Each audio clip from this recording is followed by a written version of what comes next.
Our special guest, Tim Urban. You can join me up on here. Yeah, we can all take a seat here. Let's kind of start right at what we just talked about in the introduction. You mentioned this film started as a text, and then it became Behind the Curve. Can you talk about what was it about necessarily the film and the subjects that made you want to make this film? So we had seen, probably as a lot of you have, you've seen Flat Earth in the news and the media and sports, whatever. And a lot of what we thought was, well, this can't really be a thing, is it? Or is it really a thing? So we started looking into it, and we discovered pretty quickly, yes, it is a real thing. And we were looking for ideas to make a documentary, and no one else had been doing it. So we just decided, let's give it a go and see what happens. So we met Mark. And as soon as we left that shoot, we said, okay, we're ready to go. We can make the rest of this. We have it. And then what was kind of like the process like of reaching out to Mark and beyond just like subjects in general, including Tim? Like, how did that go when you're like, hey, I'm going to show up with some cameras and let's talk about this? Like, what was that like? And I'll also include you in that, but for you. Well, it started with Mark. Mark's very accessible. He puts his phone number on his videos. So we emailed or called him and just said, hi, and he's, as you can tell, he's a very open guy. He's very receptive to us talking to him, and so he said, sure, come up. His mom made me cookies and scones, and it was lovely, and she's a wonderful woman. It just started there, and then because we talked to Mark, then we went to Patricia next, and they vouched for us more or less and said, these guys aren't out to make fun of you, make a hit piece or anything like that, so some people were a little more hesitant, but over time, they allowed us to come in. And then Tim, in terms of your experience, I kind of want to know how you got involved and what was the experience like having to not only like be on camera, but kind of talk about this, and if you could expand on that. Yeah, I didn't read the email that like carefully enough, and I went and showed up, and I thought they were all flat earthers.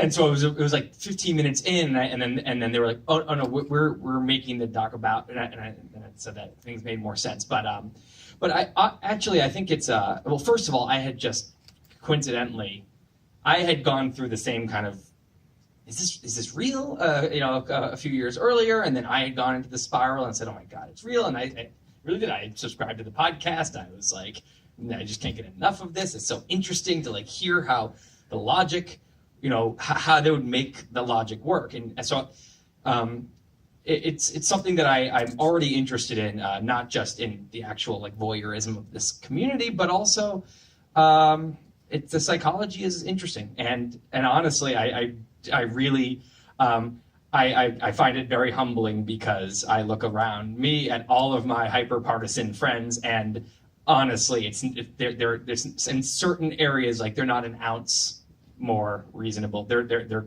confirmation bias is the exact same. So it's I think it's an important concept for us all to absorb. Yeah. On that note, I do want to open it up to the floor for questions, and we got a gentleman right there.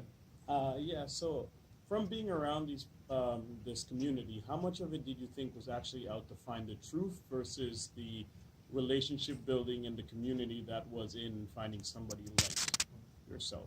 Yeah, so the question was, if you didn't hear it in the back, in terms of like dealing with this community, did you find kind of like how much was it of finding a community versus trying to find the truth? Like how did that kind of balance out?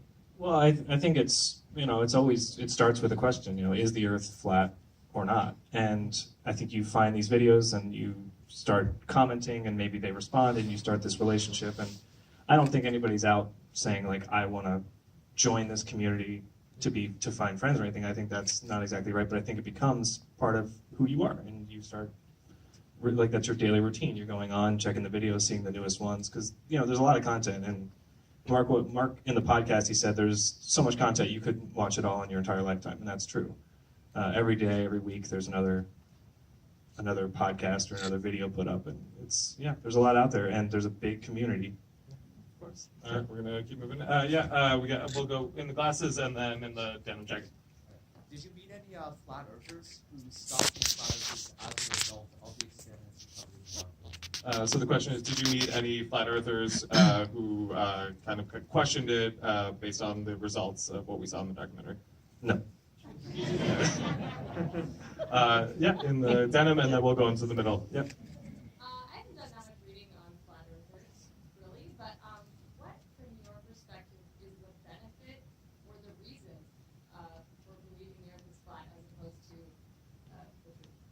the truth? Yeah. So the question is, then, for those Do you that mean personally or like with the theory? Just the theory. Like, I don't really know why people believe that. Well, yeah, sorry, her question, I don't know if anybody heard it. It's why do people believe it?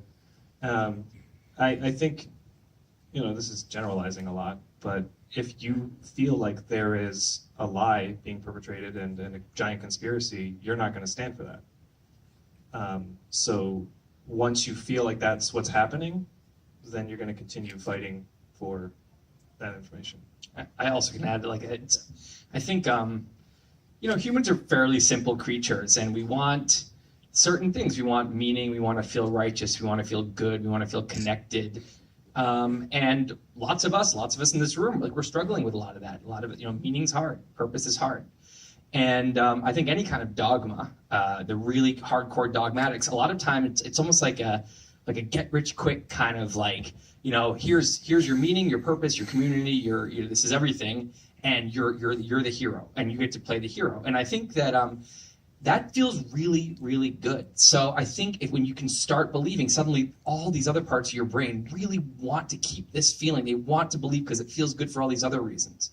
And I think that that's going to lead to the flat Earth is a mechanism to get all that. And there's 100 other mechanisms you can find. This is one of them. And so you're going to find, anytime you have one of these hardcore dogmas, you're going to find people using it for that kind of thing. Yeah, and I want to add to that. We have psychiatrists and psychologists in the film, and it's not because we're saying flat earthers need psychiatrists or psychologists. It's Right. more saying, why do people believe this hard in something that most other people do not? And that's why. You question just right in the middle. answered. Same cliche for both sides. Yeah.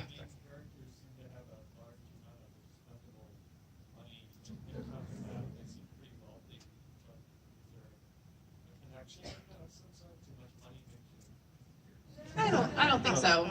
That wasn't our experience. I think there's a range, and I think I don't think that came into our thinking at all when we were making the film. But it was certainly interesting to us too. It's as Nathan says, they're not living in their mom's basement, and at the same time they're not. It's a range. It's a range like anything else. So. To each I can't speak to each person, but yeah, it ranges. Like Bob has his own business that he started. Patricia has a radio station and she owned a shop in New Orleans for a while. Like it's nothing secret, but it's not. Nathan works for the legal Zoom. Is that? Yeah. Legal Shield. Oh, Legal Shield. Sorry. Legal. All right, next floor. Let's go 1, 2, and then in the back. So yeah, 1. You got your hand up right there.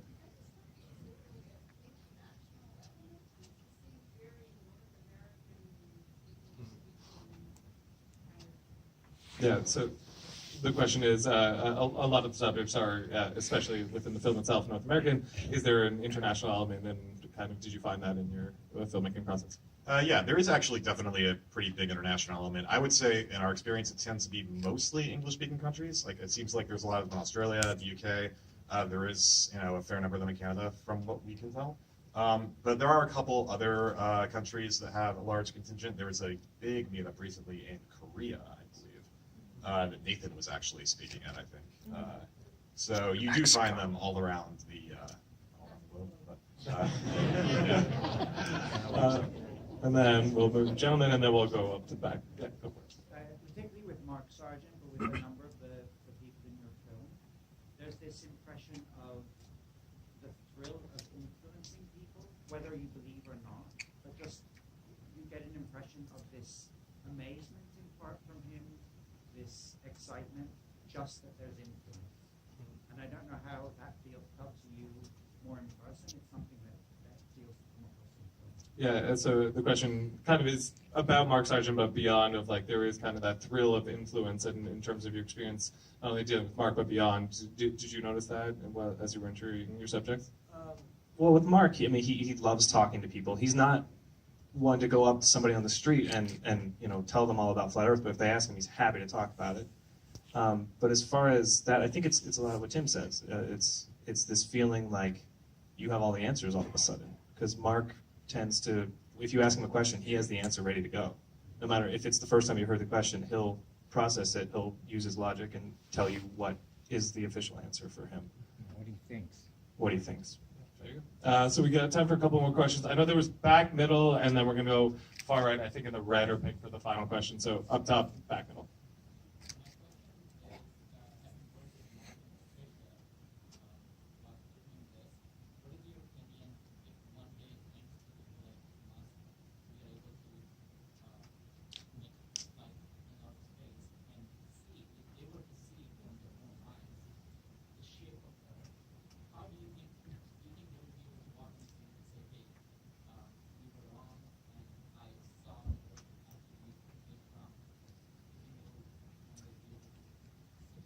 Yeah, I mean, I think I don't know if you can speak specifically for Mark and Patricia, but the question, what? Sorry.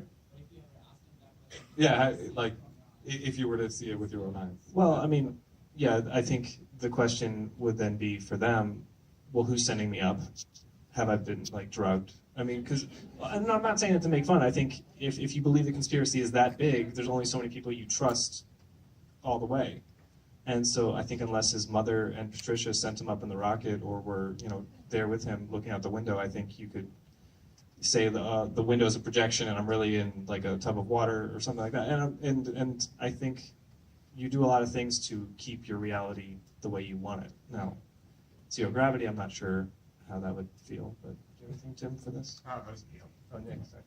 I was to say, yeah, we had a great quote actually from Dr. Joe Pierre that we didn't use in the film to address that very question, where he said in his experience there would probably be a gamut. Like that would be enough for a lot of people, and they would draw the line there and they'd say, and I think if you look at the people in the movie, I would suspect that Jaren, the guy doing the laser test, would probably be among them, but that's my own personal opinion, of they would say, I've experienced this, that's enough for me, and I don't need anything else. But again, there would be a quarter of people who would probably, no matter what, say, well, it could be, like you said, like a TV screen on the window, it could be any number of things. So, yeah, it would depend on the person. Yeah, I mean, it's confirmation bias can override the entire scientific method process, no matter what, and that's called being non-falsifiable. That's what it means to be non-falsifiable. There's nothing that someone could present you that would make you say, oh, you know what, actually I'm wrong about that.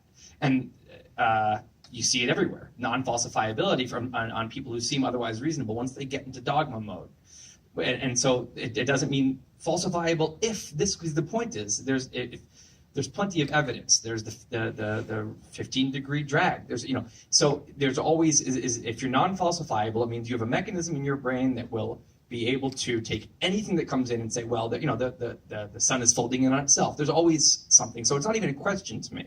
This is very obvious to me that the answer would be that they would continue to believe that this was a conspiracy. It's something that if it's going to turn, it's going to turn. It's that they're going to let go in their own head. They're going to change in their own head. Nothing on the outside world is going to change that.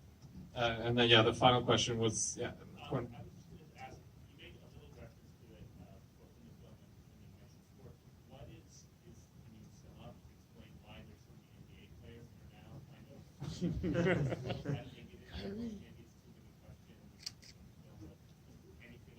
As far as the NBA goes, what?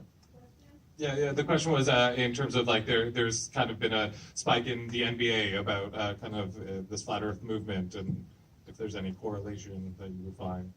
I really don't have an explanation for that. I'm sorry.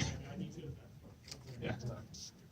All right. Well, we can actually fit in them one more. So right there. Yeah. Go for it. Yeah.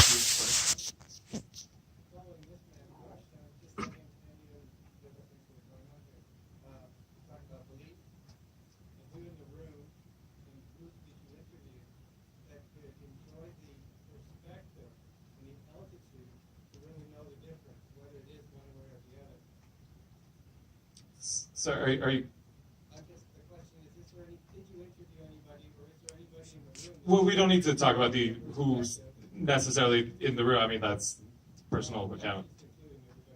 Right. this movie that's going on first time in the world. Have we been able to see anybody, less the astronaut who's only 200 miles up, get that perspective? Like you can take a picture of Jupiter, but we haven't turned around and taken the camera back here. I've seen, I've watched a sailboat go out, and just kind of descend below the horizon. I can think of 10 or 15 or 20 examples. You know, you see the lunar eclipse. That's the shadow of the Earth crossing the path between the sun and the moon. There's lots and lots and lots of times when I can say, you know, it's just a lot. You know, I haven't seen it from afar myself, but also, aside from all the things I've seen, the horizon and everything like that. It doesn't mesh with anything that my life experience has told me, that all of the pictures of the Earth, all of the astronauts, all of the other things are lies. Every single other thing I've experienced is tells me that that's not true either. So to have to A, not believe my own eyes when the sailboat's going down over the horizon, then B, to say all of these people are lying, that to me is as unbelievable as that I'm going to unzip my skin and I'm a lizard inside. Neither one, in my experience, has any kind of correlation. Well, on that note, we do have to wrap up. But before we do, I just want to say, legitimately, like, on behalf of this entire panel here, when we saw this film here, and I think what really drew us is that you gave voice to every one of your subjects. Like, this was never intended to be some kind of one way or the other. You showcase your subjects so well, and as documentary programmers, that's what we love. You trusted all of your subjects that were here. You listened to them. You let them speak. So I just want to say thank you for the world premiere. And ladies and gentlemen, once again, for everyone on here for sharing the story, thank you so much.